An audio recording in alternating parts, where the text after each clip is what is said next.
So this is my Mazda 3. I had many plans for it, but I didn't think this was going to be the plan. So we're going to strip it, we're going to front flip it, and we're going to scrap it.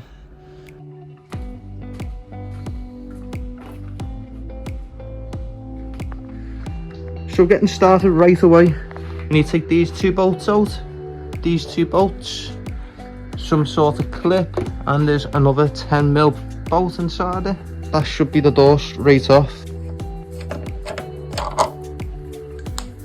You know what, these bolts look a bit easier to get to, because if I try and get there, it's just not doing it for me, so I'm gonna try and get them ones. So from the inside, that is the last bolt, which is a 10. I'm struggling to get that out. I'm not too sure how that all works, but I'll work it out. So we've got the door out easy enough, but what I have learned is, like, you want to take these off first, then them, and then the ones what actually hold the door on. The passenger side is done. Gonna get started on the driver's side, get them doors straight off. Just finished off taking the driver's side doors out, and they came out a lot easier than the other side anyway. Just need to take this boot lid off now. You've got them 2 bolts there, 2 bolts there, and these rubber boots. I'm assuming there's a clip inside them. I'm not too sure how they're meant to come off. So after a bit of investigation, this seems to be the washer fluid, and that doesn't have a clip either there or there. So we have to go under and just seal underneath. Need to get that clip, and that should all come off then. It also turns out that you just lift these out. Get that out somewhere. And then they just pop out. So the boot lid came off pretty easily once everything was disconnected. Moving to the back seats, it looks like it's 2 bolts, 1 bolt, maybe 2 bolts there, and the bottom half was connected through them 2 clips to either side. On the front seats we've got a bolt either corner, and then up there. So I'm going to take the front seats out. Both seats are pretty much the same, so I get them done pretty quickly. Passenger side is out.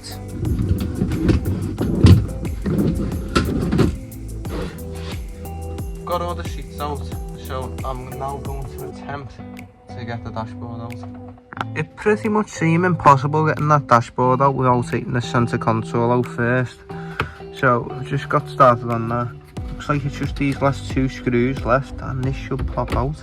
Never mind, I need to get them 8mm bolts.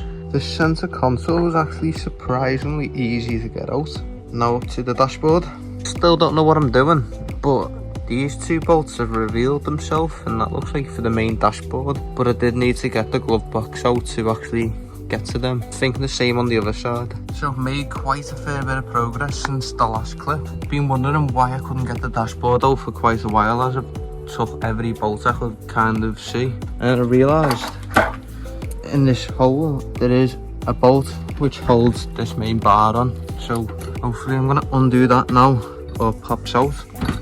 I took these 2 bolts either side off, and now we've actually got quite a lot of movement in it, but it's still not coming out. But then I remembered watching a Matt Armstrong video. They had a dash they couldn't get off for ages. The bolt was on the outside, which we've got here. So after doing them 2 bolts, it all kind of fell over. So what I can do is get in there, lift it up and try and get it out, see if it's actually free or if anything's still holding it to the car. Finally got the dash out. It was an utter nightmare. So I've got the handles off to get the roof lining off, but I just couldn't get this one off. I can't seem to work it out, so I'm gonna just jump onto the back of the car and get the bumper off at the moment. So the rear bumper is off. So I came across these 2 ramps, totally free, not too far from mine. So I thought I've got to have them. But then it turns out some guy was selling a load of wood for 35 quid, and he was willing to drop them off and also the ramps, so that was a killing win.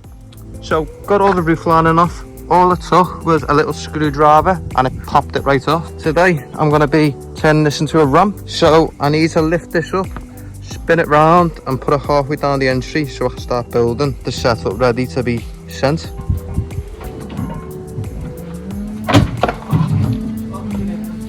That didn't work very well, did it?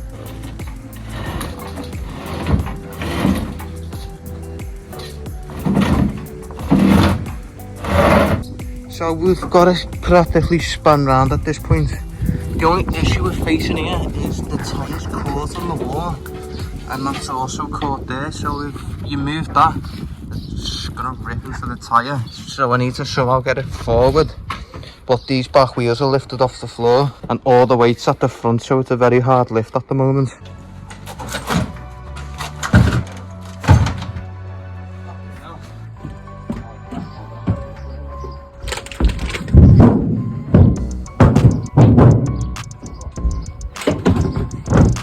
So all the ramp setup is set up. So the setup, let me talk you through the setup. We've got the kicker to the roof. Inside we've got some stuff supporting the roof so it doesn't cave in.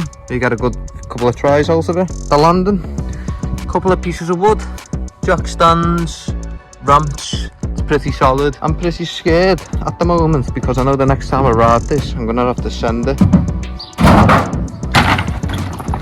So after that first attempt I took a chunk out my shins, both of them, both on the pedals. So now I've got my pads on. So gonna do it again, land it this time.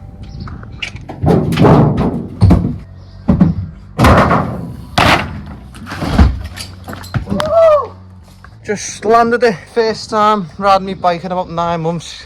Started off with a bang. Ready to be taken away now. Just dropping the subframe dead quick. I've took all the bolts out. I'm just gonna see if it's gonna drop. Ooh, something looks connected still. Can't tell. Just finished up getting the subframe off the back of the car. So right now this can be scrapped and we've got everything we need for the black car.